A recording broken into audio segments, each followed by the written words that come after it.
Alright, now we got the Fun-Fighter. We'll toss this up in mid-rates. It's flying on a little 3-cell 400 milliamp, I think, in there. It might be 500, I can't remember. We'll check it when we land. Had a few mishaps in the past with it out here, getting used to it. This is my first one to fly with no rudder. It's just aileron only, so it was a little bit of a learning curve. I think I'm ready to replace it. They're pretty cheap. They're like $75. You got to throw a receiver in it and a battery, but it'll fly on either 3-cell or 4-cell. I've actually flown this a bunch of times on a 2-cell as well. 2-cell is great. I mean, that's where I would recommend starting it off. 3-cell gets you a little more speed, and 4-cell is just absolutely nerve-wracking. I mean, 4-cell, it puts it along here about probably 100 and 120 miles an hour, which is pretty fast for a bird this small. Real hard to keep it in your field of view, so it covers so much real estate so quickly. All right, so here we go. Bring it up to right about 80% throttle. Chunk it into the wind. And then just work the ailerons. And this has to stay in fairly close, otherwise you'll lose it. Sorry about that. Coming in overhead. Now with the 3-cell, you can slow it down a little bit, but it's got so much weight on that battery, you really got to ride the elevator. I'm right now at about 40% throttle, and that's about as low as you're going to get it. And if you come off of that elevator, she'll drop like she's got, see that? She'll drop like she's got a rock in the front of it. So definitely ride the elevator when you slow it down. Watch, I'll show you again here in front of us. It's off the elevator, right down into the dirt nap. And you can't trim that part out. If you trim it for low speed, then you've got an absolute rocket when you go into a faster throttle speed. All right, let me get down here. We'll come into the wind at a higher speed pass, and we'll see what she looks like. I'll try to keep it as low as possible, but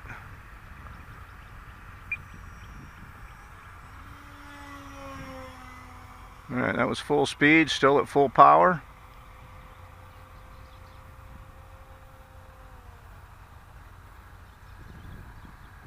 This thing is a lot of fun to fly on a calm day.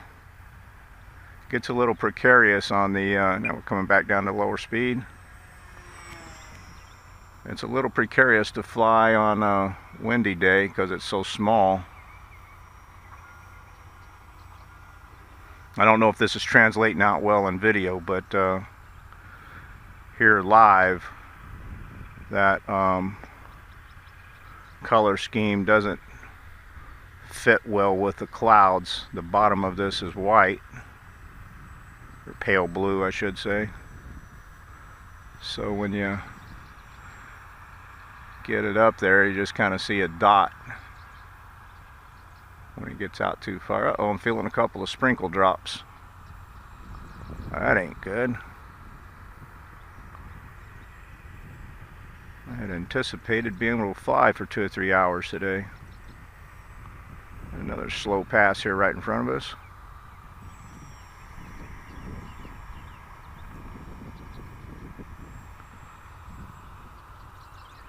I think this plane though probably was more instrumental on improving my flying skills than any other plane that I've had. Because without having that rudder, and you just have to give it aileron and pull back on the elevator, I think it kind of forces you to fly non-stop. As before, the other planes I have, you could kind of go to neutral on the sticks and take a break. This puppy here, you can't do that. You got to constantly be flying it the entire battery.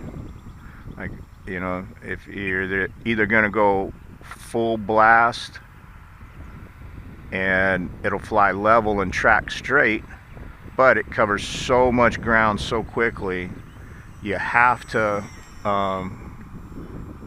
be able to work the sticks. Otherwise it'll be out of range, out of sight, and everything else.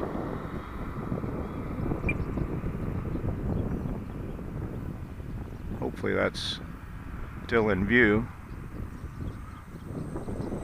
I don't know if this has got unlimited vertical. We'll try that right now. I've never tried it. So here we go at a nice slow. And there's climbing, a couple of turns. She's still going. I'm going to cut the throttle completely. Uh-oh. Thought I'd lost signal there for a minute.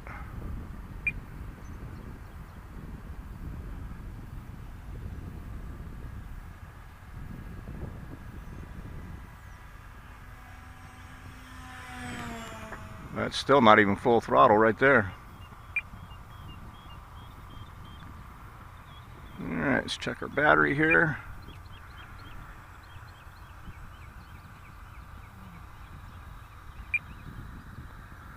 And this probably doesn't translate good to video at all because it's so small. When you get out away from you there, you can't even see it probably.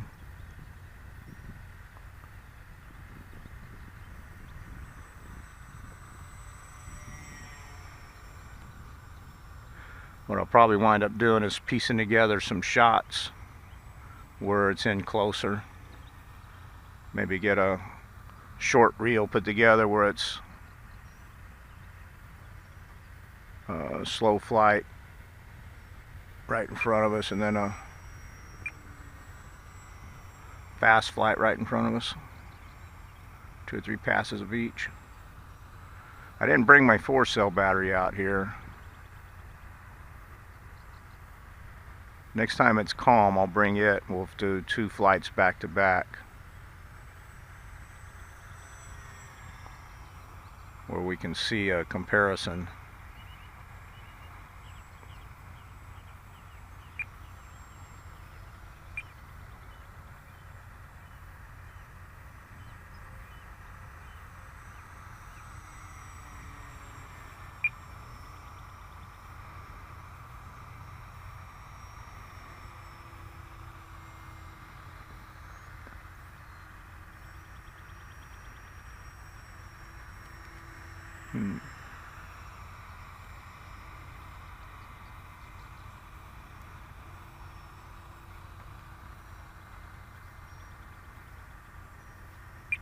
Hobbyking sells 4 or 5 of these different models. I like this one the best because the control surfaces were in the bottom of it.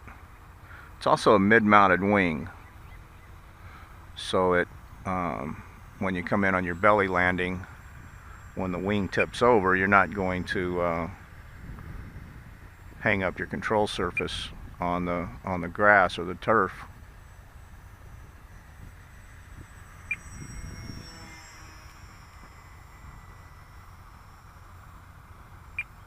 The other models had their control surfaces on the top of the wing for that reason, so you don't snag them up, because, you know, obviously this is a hand launch belly lander. I've never even seen or heard of anybody trying to adapt a set of wheels to these things, although it would be pretty neat if they did.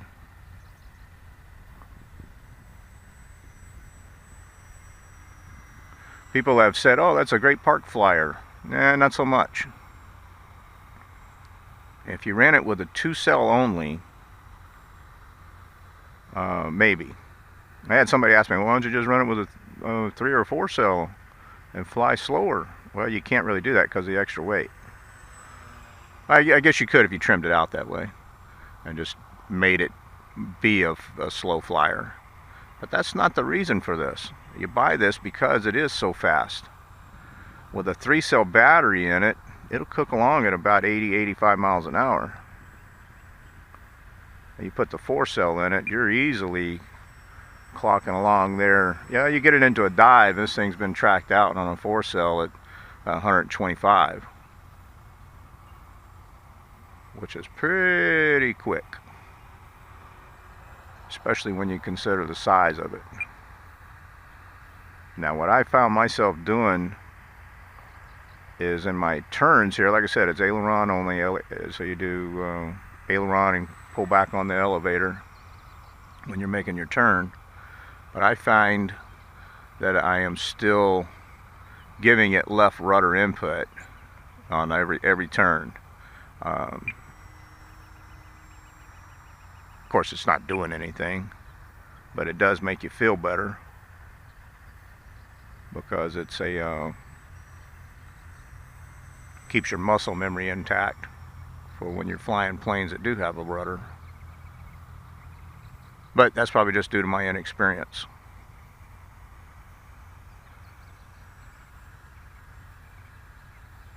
Later this month will be my 10-month anniversary since the first flight I took.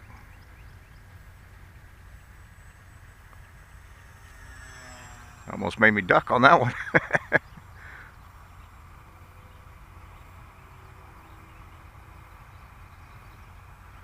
Yeah, I have a Mobius camera on my hat, and before I just had it velcroed to the bottom of the bill, so I would have a lot of shots being too low, even though I'd tip my hat back and everything like that. But it would still be, planes would be up close, it was fine, but when you get it out at a distance, I was looking too low on the horizon on the film. So I add a little triangle wedge to, in essence, have the camera lens looking up. Not much. It probably goes up 10 degrees or so. So hopefully this will get more of the plane and screen. Let's check our battery again.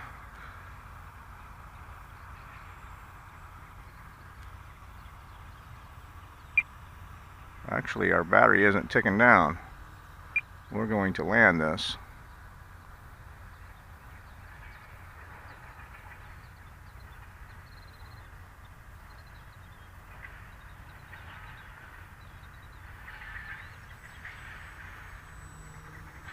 Come around the next pass.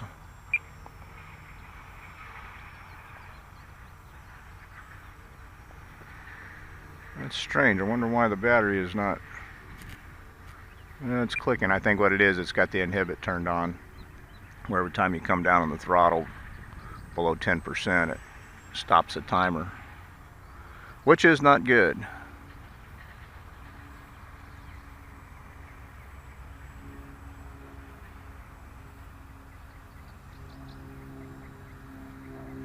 Alright, we'll take our landing this pass. We'll bleed off enough speed this time to be able to set it down.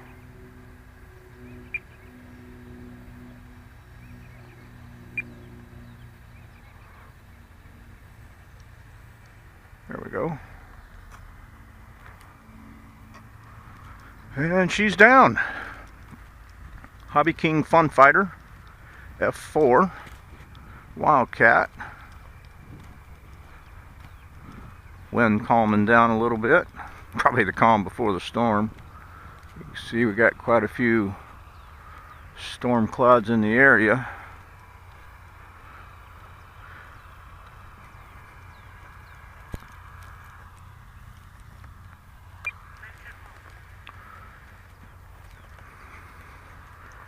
Pretty wet out here. Our field retains a lot of moisture, and